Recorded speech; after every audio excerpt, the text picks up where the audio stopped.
నమస్తే. కేటీఆర్కి big shock అని చెప్పొచ్చు. ఏంటంటే ఈ కార్ రేక్ సంబంధించినటువంటి 54 కోట్ల విషయంలో పెద్ద అభియోగం అయితే కేటీఆర్ పైన మోపబడింది.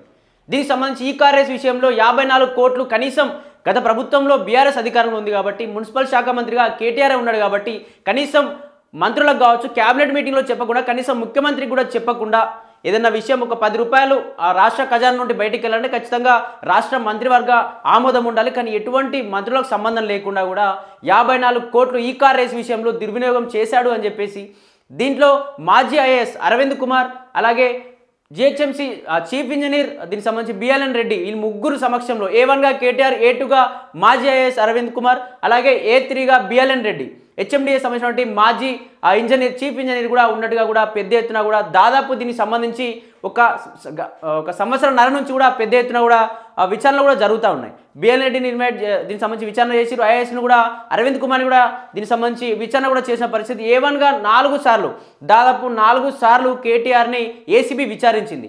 ఈ 4 సార్లు విచారించినప్పుడల్లా కూడా ఏ రోజు విచారించినా ఈరోజు ఖచ్చితంగా కేటీఆర్ అరెస్టు కాబోతా ఉన్నాడు. 54 కోట్లు ఖచ్చితంగా దుర్వినియోగం జరిగింది.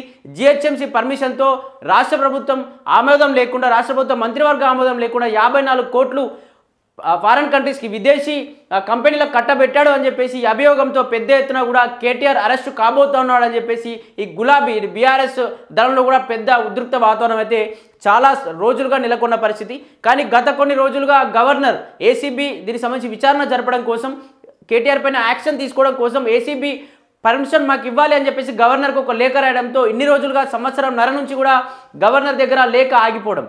ఈరోజు పొద్దున్నే గవర్నర్ ఏసీబీకి మీ ఇష్టానుసారంగా చేసుకోండి అని చెప్పేసి ఆ లేఖలో దీనికి సంబంధించిన స్టాంపు వేయడం పట్ల పెద్ద ఎత్తున కూడా గులాబీ దళంలో ఒక ఉద్రిక్త వాతావరణం నెలకొంది.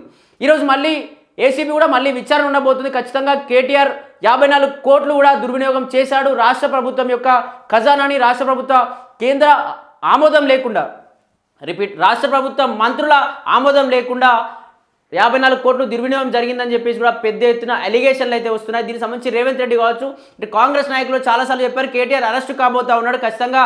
అలాగే కాళేశ్వరం విషయంలో కూడా కేసీఆర్, హరీష్ రావు, అలాగే ఈటెల కూడా అరెస్ట్ కాబోతున్నాడని చెప్పేసి రకరకాలుగా దీనికి సంబంధించి కాళేశ్వరం విచారణ జరిగింది. అలాగే ఏసీబీ విచారణ 4 సార్లు పైగా కూడా కేటీఆర్ని పిలిచిన పరిస్థితి. పిలిచినప్పుడల్లా ఖచ్చితంగా ఈరోజు అరెస్ట్ కాబోతున్నాడని అనుకునే లోపే మళ్ళీ ఖచ్చితంగా బీఆర్ఎస్ పార్టీ ఆఫీస్కి, ఏసీబీ ఆఫీస్ దగ్గర ఉండడం వల్ల అదే రోజు సంతోషంగా సంబరాలు చేసుకుంటూ బీఆర్ఎస్ ఆఫీస్ వరకు కూడా కేటీఆర్ సంబంధించిన అభిమానులు కావచ్చు పెద్ద ఎత్తున కూడా వెళ్ళి ఖచ్చితంగా మేము ఎటువంటి తప్పు చేయలేదు, మేము ఈ కార్ రేస్ విషయంలో ఇక్కడ ఈ సినీ హీరోలు కావచ్చు, సినీ తారలందరూ కూడా మాకు పెద్ద ఎత్తున కూడా సపోర్ట్ చేశారు, చాలా మంచిది, డెవలప్ చేసుకోవచ్చు, తెలంగాణని విదేశాలుగా మార్చుకోవచ్చు, అభివృద్ధి పదంలో నడిపించుకోవచ్చు అని చెప్పేసి సినీ హీరోలు ఇటు చిరంజీవి కావచ్చు, నాగార్జున కావచ్చు ఎంతోమంది కూడా మాకు సపోర్ట్ చేశారు. నిజంగా అందులో తప్పుల తడకగా ఉంటే, నిజంగా అందులో ఏదైనా మీరు చేసినటువంటి 54 కోట్లు దుర్వినియోగం జరిగితే వీళ్ళు ఎందరూ నాకు ఎందుకు సపోర్ట్ చేస్తారు, ఆ రోజు మీరు కూడా సపోర్ట్ చేశారు కదా, ఇతర కాంగ్రెస్ నాయకులు కావచ్చు ప్రతి ఒక్కరు సపోర్ట్ చేసి ఇప్పుడెందుకు మీ ప్రభుత్వం రాగానే ఇటువంటి అలిగేషన్ నా పైన చేస్తున్నారని చెప్పేసి కేటీఆర్ పదే చెప్తూ వస్తున్న పరిస్థితి. ఇది ఒక లొట్టపీస్ కేసు అంటూ కూడా చాలాసార్లు మాట్లాడేది. ఒక చిన్న కేసు, దీన్ని కావాలనే రేవంత్ రెడ్డి తన ఎలక్షన్స్ కోసం నన్ను తిప్పి తన ఎలక్షన్స్ కోసం నా బీఆర్ఎస్ పార్టీని కావచ్చు, నా యొక్క ఫేమ్ని కావచ్చు దీనికి సంబంధించి చెడగొట్టే ప్రయత్నం జరుగుతుంది తప్ప ఇందులో ఎటువంటి తప్పు లేదు అని చెప్పేసి కేటీఆర్ చాలాసార్లు కూడా మాట్లాడుతున్న పరిస్థితి. ఇప్పటికైతే గవర్నర్ దగ్గరికి అయితే ఇది ఒక ఏసీబీ లేఖ వెళ్ళింది. ఇన్ని రోజుల నుంచి వెయిట్ చేసి ఈరోజు అయితే లేఖను ఆమోదించాడు. ఆమోదించిన తర్వాత ఖచ్చితంగా కేటీఆర్ అరెస్టు కాబోతా ఉన్నాడు అని చెప్పేసి కూడా బయట కూడా సంచలనంగా వార్తలు అయితే వినిపిస్తూ ఉన్నాయి. మరి నిజంగా అరెస్ట్ అయితే బీఆర్ఎస్ పార్టీ శ్రేణులు పెద్ద ఎత్తున కూడా రోడ్లపైకి వచ్చి ధర్నాలు, రాస్తారోకలు కూడా చేసే పరిస్థితి ఉంటుంది. అలాగే కాంగ్రెస్ పార్టీ పైన నమ్మకం పోయి ప్రజలంతా మళ్ళీ బీఆర్ఎస్ పార్టీ వైపే మళ్ళాల్సి ఉంటుంది. ఎందుకంటే చాలా మంది కూడా జైల్లోకి వెళ్ళి వచ్చిన వాళ్ళు ప్రతి ఒక్కరు సీఎం అవుతా ఉన్నారు. జగన్ విషయంలో కావచ్చు, చంద్రబాబు విషయంలో కావచ్చు, అలాగే కవిత కూడా జైలు నుంచి వచ్చిన తర్వాత పెద్ద ఎత్తున కూడా ప్రజల్లో తిరుగుతూ ఉంది. కాబట్టి జైలు నుంచి వచ్చిన ప్రతి ఒక్క రాజకీయ నాయకుడు సీఎంగా కావచ్చు, లేకపోతే ఏదో ఒక హోదాతో ఉంటాడు, ప్రజలు పట్టం కడతారనే నమ్మకంతో కూడా చాలామంది రాజకీయ నాయకులు ఉన్నారు. కాబట్టి కేటీఆర్ కూడా జైలుకు వెళ్తే కాంగ్రెస్ పార్టీ కూడా మైనస్ అయ్యే ఛాన్స్ ఉంటుంది. మరి నిజంగా పంపించే అవకాశం ఉంది. ఇప్పటికే ఏదైతే విదేశీ కంపెనీలను పిలిపించుకొని, అలాగే జిహెచ్ఎంసీ సంబంధించినటువంటి అధికారులను కూడా పిలిపించుకొని నిజంగా కేటీఆర్ వల్లే జరిగిందా లేకపోతే మీరేమైనా ఫోర్స్ చేశారని చెప్పేసి ఏసీబీ చెప్పినందువల్ల కూడా ఆ విదేశీ సంబంధించిన కంపెనీలు కూడా లేదు, కేటీఆర్ ఒప్పుకున్నందువల్లనే 54 కోట్లు మేము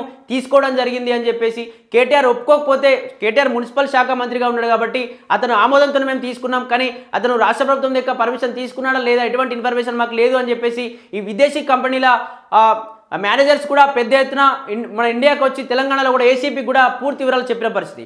అప్పటి నుండే చూస్తూ ఉన్నారు. చాలాసార్లు కూడా ఎన్నోసార్లు ఈ కార్ రేస్ విషయంలో చాలా అవినీతి జరిగింది అని చెప్పేసి ఈ కార్ రేస్ సంస్థను కూడా పెద్ద ఎత్తున ఏదైతే వేణు నిర్మించారో హైదరాబాద్లో ఆ వేణు కూడా ఈ ప్రభుత్వం వచ్చిన తర్వాత వేణు కూడా స్టాప్ చేసిన పరిస్థితి. నిజంగా ఇందులో దుర్వినియోగం జరిగింది. ఖచ్చితంగా మరొకసారి విచారణ కాబోతా ఉన్నాడు. విచారణ అయిపోయిన తర్వాత కేటీఆర్ ఖచ్చితంగా జైలుకు వెళ్ళబోతా ఉన్నాడు. జైలుకు వెళ్ళాక బీఆర్ఎస్ పార్టీ పని ఖతమైపోతుందని చెప్పేసి కాంగ్రెస్ పార్టీ నాయకులు కావచ్చు, ఇటు బీజేపీ నాయకులు కూడా చెప్తా ఉన్నారు. మరి చూడాలి నిజంగా బిఎల్ఎన్ రెడ్డి కావచ్చు, అలాగే మాజీ ఐఏఎస్ అరవింద్ కుమార్ కావచ్చు, కేటీఆర్ కావచ్చు A1 A2 A3గా ఉన్నారు కాబట్టి ఎక్కువ తప్పు చేసిన బట్టి A1గా ఉంటాడు కాబట్టి ఇప్పుడు కేటీఆర్ ముద్దాయిగా ఉన్నాడు కాబట్టి ఎటువంటి శిక్ష అయినా కేటీఆర్కే ముందే వేసే అవకాశం ఉంటుంది. కాబట్టి అసలు నిజంగా ఏం జరగబోతుంది, నిజంగా ప్రభుత్వ ఆమోదంతోనే తీసుకున్నాడా, కేబినెట్ ఆమోదంతో తీసుకున్నాడా, అసలు కేబినెట్ మినిస్టర్స్ యొక్క అనుమతులు ఇచ్చారా లేదా అని చెప్పి వాళ్ళతో కూడా ఏసీబీ విచారించిన తర్వాత కూడా అసలు మాకు ఎటువంటి సమాచారం లేదని చెప్పేసి బీఆర్ఎస్ నాయకులు చెప్పిన పరిస్థితి.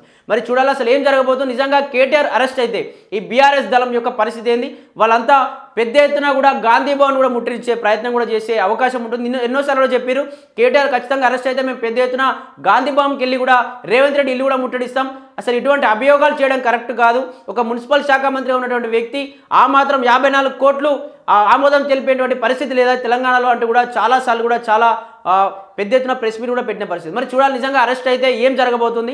మరి రేవంత్ రెడ్డి ప్రభుత్వం అరెస్ట్ చేసే ఛాన్స్ ఉందా, లేకపోతే మళ్ళీ వెనక్కు తిరిగే ఛాన్స్ ఉందా? ఎందుకంటే ఇప్పటికే జిహెచ్ఎంసీ ఎలక్షన్ రాబోతూ ఉన్నాయి. అలాగే మళ్ళీ 3 సంవత్సరాల్లో కూడా ఒకవేళ నిజంగా జైలుకి వెళ్ళినా కూడా 3 సంవత్సరాల్లో మళ్ళీ తెలంగాణలో అసెంబ్లీ ఎన్నికలు రాబోతున్నాయి. ఇవన్నీ కూడా కాంగ్రెస్ పార్టీ కూడా కొంచెం మైనస్ అయ్యే ఛాన్స్ ఉంటుంది. మరి ఇవన్నీ ఆలోచించి ఆపే పరిస్థితి ఉంటుందా? మరి గవర్నర్ అయితే సైన్ చేసిన తర్వాత ఖచ్చితంగా ఏసీబీ ముందుకు వెళ్లాల్సిన అవసరం ఉంటుంది, ఛార్జ్ షీట్ కూడా వేయాల్సిన అవసరం ఉంటుంది. మరి ఏం జరగబోతుంది, నిజంగా అరెస్ట్ కాబోతా ఉన్నాడా, లేకపోతే కాంగ్రెస్ పార్టీ దీన్ని మళ్ళీ వెనక్కి తీసుకునే ఛాన్స్ ఉందా, ఎదురు చూడాలి.